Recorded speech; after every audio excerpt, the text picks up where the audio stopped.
আওয়ামী লীগের নেতা, মন্ত্রী, এমপি যারা ছিলেন প্রায় সবাই হয়তো দেশ ছেড়েছেন অথবা আত্মগোপনে চলে গেছেন।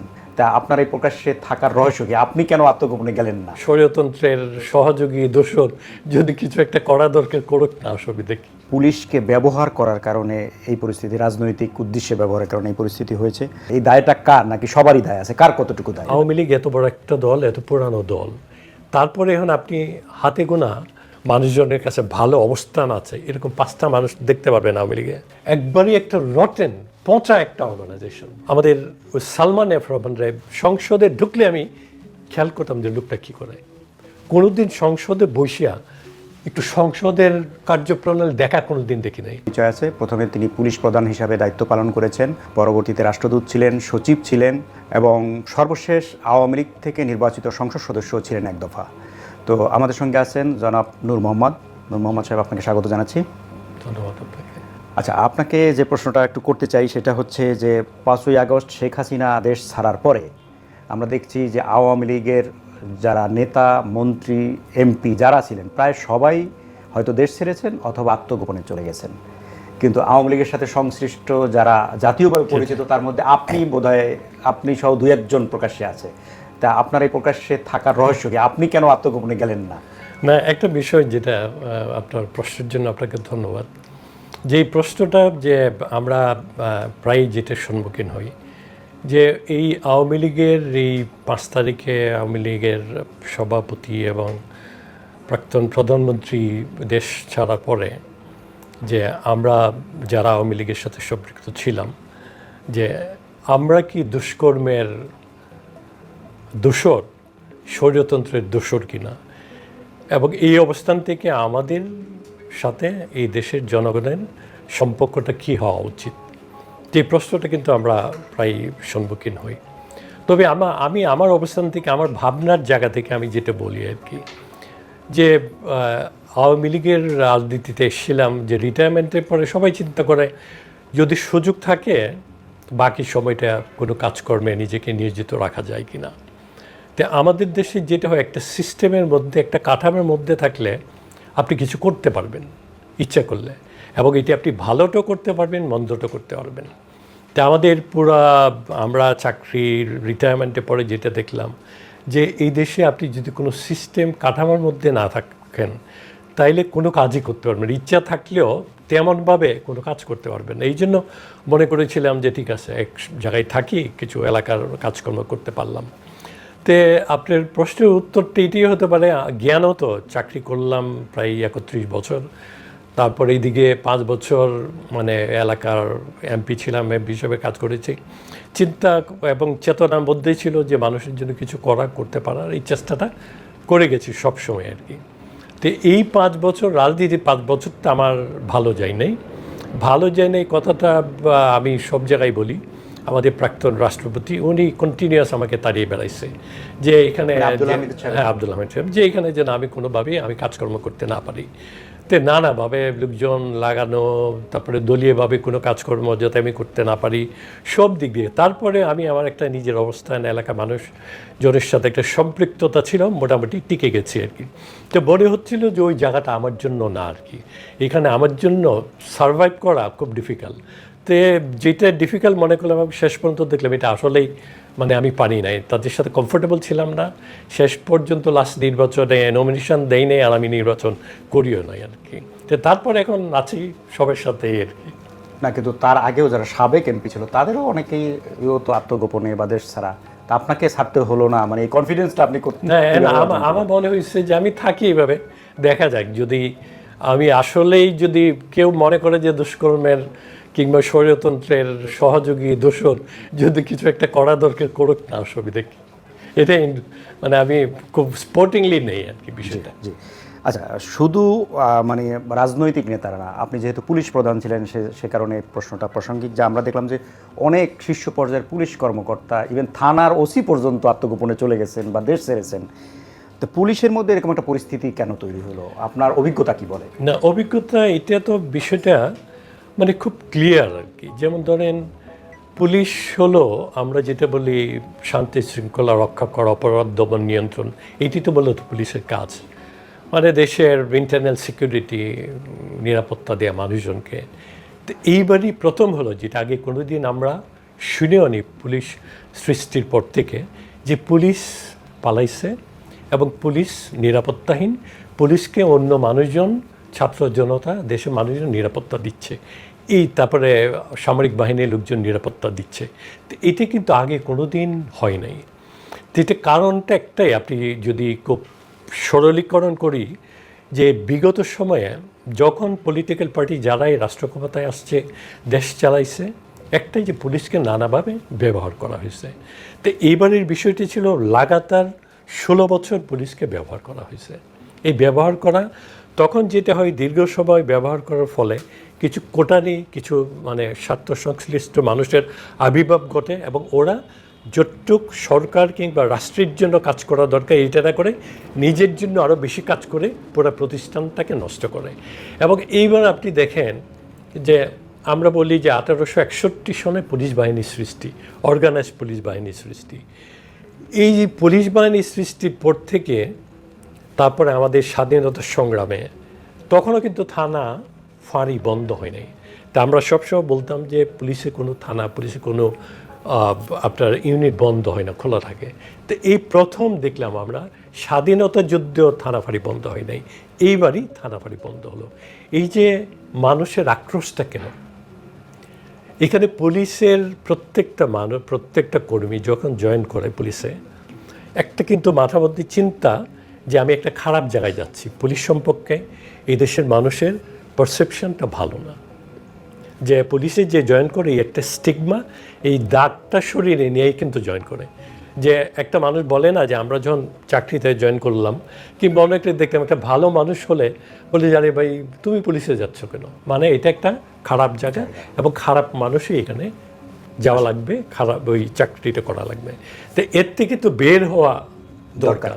তো এখানে বের হওয়ার জন্য বিভিন্ন সময় যখনই যারা ক্ষমতা এসছে সবাই বলেছেন যে পুলিশকে জনবান্ধব করতে হবে, পুলিশকে জনমুখী করতে হবে, পুলিশ জনগণের বন্ধু হবে। কিন্তু আজ পর্যন্ত কোনো সরকারকেই আমি আমার 31 বছর চাকরিতে এটা করতে দেখিনি। কারণ সবাই পুলিশকে নানাভাবে ব্যবহার করেছে। পুলিশের অ্যাডমিনিস্ট্রেটিভ কাজ বলেন, অপারেশনাল কাজ বলেন, যেখানে অন্য কারো হস্তক্ষেপ করার কথা না, এখানে রাজনীতিবিদরা হস্তক্ষেপ করেছে। এই জন্য আজকে পুলিশের অবস্থা, পুলিশের কর্মকর্তারা সব পালিয়ে বেড়াচ্ছে। আচ্ছা, যে প্রশ্নটা আপনাকে করতে চেয়েছিলাম, যে আপনি বলছিলেন যে পুলিশকে ব্যবহার করার কারণে এই পরিস্থিতি, রাজনৈতিক উদ্দেশ্যে ব্যবহারের কারণে এই পরিস্থিতি হয়েছে। তা আমরা গত একটা সরকার 16 বছর ধরে ছিল, এই সরকারে পুলিশ যারা পরিচালনা করছে তার মধ্যে স্বরাষ্ট্রমন্ত্রী ছিলেন, পুলিশ প্রধান বিভিন্ন সময় বিভিন্ন জন ছিলেন, এবং প্রধানমন্ত্রীরও আমরা জানি এখানে সরাসরি হস্তক্ষেপ ছিল। তা আপনি যদি দায় করেন তো সেক্ষেত্রে আপনার অভিজ্ঞতা কি বলে, এই দায়টা কার, নাকি সবারই দায় আছে, কার কতটুকু দায়? না, এখানে এটা তো খুব গুরুত্বপূর্ণ প্রশ্ন। এই যে এই দায়ভার কার? দায়ভার তো রাষ্ট্র, তারপরে আমাদের যতগুলো সাংবিধানিক প্রতিষ্ঠান, তারপরে নির্বাহী বিভাগের কথা বলেন, বিচার বিভাগের কথা বলেন, এই যতগুলো স্তম্ভ আছে দায়ী তো সবারই। কারণ আমরা কেউ তো প্রশ্ন উত্থাপন করি নাই যে এই কাজটা করা উচিত, এটা করা উচিত না, আমরা তো কেউ বলি নাই। আর সরকারি কর্মকর্তাদের, কর্মীদের যেটা হয়, তারা এখানে কিন্তু খুব বিপ্লবী হওয়ার খুব সুযোগ থাকে না, বিদ্রোহী হওয়ার সুযোগ থাকে না। সরকার যখন কোনো সিদ্ধান্ত দেন, সরকার যখন একটা কথা বলেন, তখন যদিও আইনগতভাবে আমাদেরকে এটা আমরা বলতে পারি যে আপনার অবৈধ আদেশ, বেআইনি আদেশ আমি মানব না, কিন্তু বাস্তবিক অর্থেই এটা কারো পক্ষে বলা সম্ভব না। সরকারের একটা আদেশকে, নির্দেশকে আমি বলতে পারবো সরি স্যার এটা আমি মানতে পারবো না।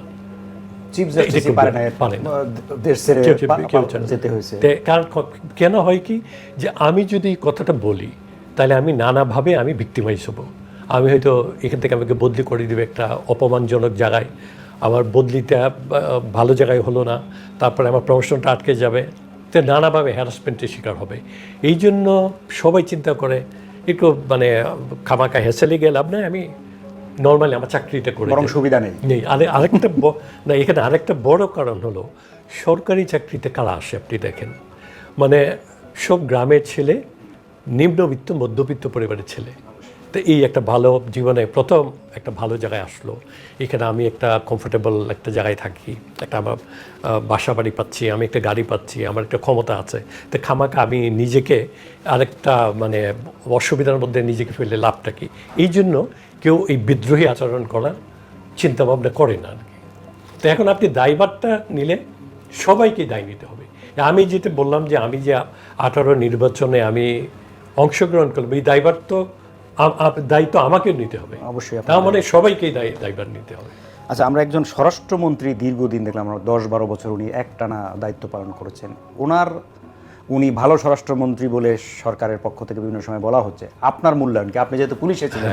আমার মূল্যায়ন যে উনি এক কথায় বলতে গেলে একবারেই যে প্রত্যেকটা প্রতিষ্ঠানে প্রত্যেকটা ইউনিটে কিন্তু ভালো মন্দ মানুষ থাকে, প্রত্যেকটা আপনার সিস্টেমে প্রত্যেকটা কাঠামোতে ভালো মন্দ মানুষ থাকে, এবং ওই সিস্টেম কাঠামো ইউনিট কিংবা প্রতিষ্ঠানের প্রধান যদি একটু ভালো মানুষ হয়, যদি পেশাদারত্ব থাকে তার মধ্যে যদি জনগণের সাথে কিছু করার ভালোবাসা থাকে, ভালো মনোভাব থাকে, তাহলে কিন্তু প্রতিষ্ঠান দেখবেন এই প্রতিষ্ঠান প্রধানের ভালোত্বের জন্য প্রতিষ্ঠানের মানুষ এমনি ভালো হয়ে যায়।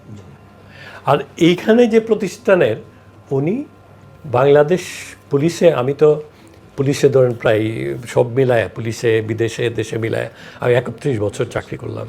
তো এর চেয়ে মানে নেগেটিভ অর্থে পুলিশটারে এত খারাপ করছে, এত খারাপ কেউ এর বোধহয় আমি বলবো 100 ভাগের 1 ভাগ খারাপ অবধি কেউ করেনি উনি। আমরা আগে কখনো মন্ত্রীদের কোনো ট্রান্সফার পোস্টিংয়ে টাকা নিতে শুনি নাই। ওনার কিছু একটা গ্রুপ ছিল যারা এগুলো কালেক্ট করতো, এটা ওনাকে দেয়, কিন্তু এটা শুরু উনি ওনার সম্মতিতেই করতেন। ওনাকে ডাইরেক্টলি উনি ইনভলভ সবাই, এবং ওনার কিছু লোকজন ছিল মিনিস্ট্রি এবং পুলিশে, তারা মিলেই এটা করতো, এবং এটা ওপেন ছিল, গোপন না। তারপর একটা ভালো পোস্টিংয়ের জন্য এগুলো আমরা শুনতাম, আমরা খুব আশ্চর্য হতাম যে চাকরি জীবনে আমরা মন্ত্রী ডাইরেক্টলি এই ধরনের ট্রান্সফার পোস্টিং প্রমোশনের টাকা নিয়ে করে এটি শুনি নাই। তো এই জন্য বললাম যে সিস্টেমের প্রধান ব্যক্তিটা যদি খারাপ হয় তাহলে আর সিস্টেম কিছু থাকে না, একবারেই 12টা বেজে যায়। তো উনি এত বছরে এই পুলিশটারে 12টা বাজিয়ে গেছেন, এই জন্য পুলিশের এত খারাপ অবস্থা। এখানে যদি একজন ভালো দক্ষ একজন প্রশাসক, দক্ষ একজন মন্ত্রী থাকতো, তাহলে হয়তো পুলিশটা এত খারাপ হতো না, এটুকু বলতে পারি। আচ্ছা, তো ওনাকে যিনি স্বরাষ্ট্র মন্ত্রণালয়ের দায়িত্ব দিয়েছিলেন, মানে দীর্ঘ সময় রেখেছেন, মানে আমি প্রধানমন্ত্রীর কথা বলছি, আপনি যদি জেনে থাকেন যে উনি এরকম অর্থের বিনিময়ে কাজ করেন বা পোস্টিং দেন, তো ওনার প্রথম তো নিশ্চয়ই এই সংবাদ বা এই তথ্য থাকার কথা, তারপরও ওনাকে এই পদে বহাল রাখলো কেন? মানে প্রায় 1 যুগ। না, এটা তো ভেরি সিম্পল। এই দেশে এমন কোনো প্রতিষ্ঠান পাবেন দুর্নীতির ঊর্ধ্বে, এমন কোনো প্রতিষ্ঠান প্রধান বলতে পারবে যে আমার প্রতিষ্ঠানে দুর্নীতি হয় না? এই তো অল পারভেসিভ, সারা দেশ জুড়েই তো দুর্নীতিতে ডুবেছিল। তো এই জন্য বললাম যে এত কিছুর পরও একজন মানুষ যদি দক্ষতা থাকে তাহলে কিছুটা নিয়ন্ত্রণে থাকে আর কি। তো এখন এই যেগুলো আমরা এখন যেগুলো পত্রপত্রিকায় কিংবা আপনাদের মাধ্যমে যেগুলো আমরা দেখছি বের হচ্ছে, এগুলো তো একদম ওই যে মাঝে মধ্যে আমাদের ইভেন আওয়ামী লীগের আমলে এই কি আমাদের দিদেন অর্থমন্ত্রী বললেন নাকি সাগর চুরি না, এটা চুরি না ডাকাত, সাগর ডাকাতি কি একটা কথাবার্তা, এগুলো তো ওপেন ছিল। এখন রাষ্ট্রীয়ভাবে যদি এগুলা আপনার স্পন্সর করা হয় তাহলে আমি কি করব? যেমন এখানে একটা উদাহরণ দিয়ে আপনারে, আমাদের ওই যে সাগর রনি হত্যাকাণ্ড, সাংবাদিক দম্পতি, এইটা নিয়ে আমি একাধিকবার স্ট্যান্ডিং কমিটি মিটিংয়ে কথা বলেছি যে 111 বার, পত্রিকা দেখছেন বোধ, 111 বার মামলাটা মানে পেছানো হয়েছে। তা আমি বললাম এটা একটা নিয়ম হলো, আপনি যখন কোনো তদন্ত করবেন, তদন্ত করলে আপনি যদি বিষয়টা আপনি বের করতে না পারেন, তদন্তের ফল যদি নেগেটিভ হয়, তাহলে মামলাটা 2 মাস 3 মাস 4 মাস 6 মাস যাই হোক রেখে আপনি মামলাটা শেষ করে দেবেন, নিষ্পত্তি করে দেবেন। একটা পয়েন্ট রাখবেন যে পরবর্তী সময় যদি যথেষ্ট তথ্য প্রমাণ পাওয়া যায়, প্রমাণ করার মতো, তোর মামলাটা আবার রিভাইভ করবেন, পুনর্জীবিত করবেন। কিন্তু আমি এটা বললাম, বলার পর প্রথম দ্বিতীয়বার কিছু বলেন না, থার্ড টাইম এটা বললেন যে দেখেন তো ভাই, এটা নিয়ে আর কথা বললেন না, স্ট্যান্ডিং কমিটির চেয়ারম্যান এবং মন্ত্রী দুটো এইটা নিয়ে কথা বলেন না, এটা আরও অনেক উপরে দিয়ে জানে, প্রধান নির্বাহীর কথা বলছেন আর কি। তো এখানে আরেকটু বলি যে মামলা তদন্ত যারা করেন, যারা একজন সাব ইন্সপেক্টর বলেন কিংবা একজন ইন্সপেক্টর যার কথাই বলেন, তদন্তে কিন্তু কারো আমাদের আইন, প্রচলিত আইনে কারো ইন্টারফেয়ার করার কোনো সুযোগ নাই। ইভেন পুলিশের আইজিও একটা দারোগার তদন্তে কোনো ইন্টারফেয়ার করতে পারবেন না। যদি আপনাদের কারো কোনো অভিযোগ থাকে যে তদন্ত ঠিকমতো হচ্ছে না, তাহলে একটা দরখাস্ত করে একটা অভিযোগ দিলে এটা নিয়ে পরে কাজ হয়, কিন্তু তদন্তে কারো হস্তক্ষেপ করার কোনো সুযোগ নেই।